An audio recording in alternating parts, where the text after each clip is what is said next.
Let's see the question. If a grasshopper cell contained 200 unit of DNA during G2, G2 के अंदर 200 units of DNA है, what would be the quantity of DNA in one of the 4 grasshopper cells at the end of telophase 2 of meiosis? Telophase 2 of meiosis.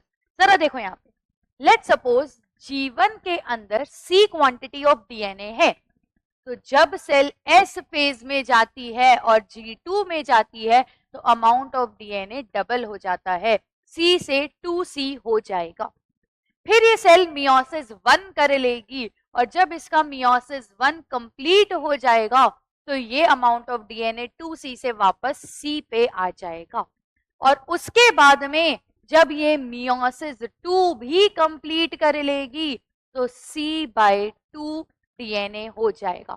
या अगर मैं चाहूं तो मैं ऐसा लिख देती हूँ कि यहाँ पे 2C है तो यहाँ पे 4C हो जाएगा, यहाँ पे वापस से 2C हो जाएगा और यहाँ पे C रह जाएगा। ऐसे मान लो, कोई प्रॉब्लम की बात नहीं है भैया कि पहले 2C था, S में डबल होके 4C हो गया, G2 में भी वही रहेगा, मियोसिस 1 होगा तो आधा रह जाएगा 2C और मियोसिस 2 होते ही और आधा हो जाएगा, C अमाउंट ऑफ डीएनए हो जाएगा।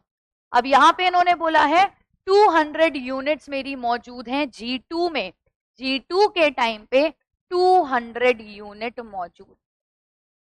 और इन्होंने मुझसे कब पूछा है, इन्होंने पूछा है कि टीलोफेज 2 जब खत्म होगा तो कितना डीएनए होगा। G2 में तो था 4C, यहाँ पे मियोसिस 2 के बाद में बचा C, तो अगर कोई पूछ रहा है टीलोफेज में कितना डीएनए है तो मैं बोलूंगी G2 में जितना भी है उसका डिवाइड बाय 4 कर दो, यानी कि 200 की 4 यानी कि 50 यूनिट डीएनए हो जाएगा। मियोसिस के अंदर हम डीएनए के बारे में पढ़ रहे हैं, आंसर वुड बी 50 यूनिट, ए हमारा आंसर हो जाएगा।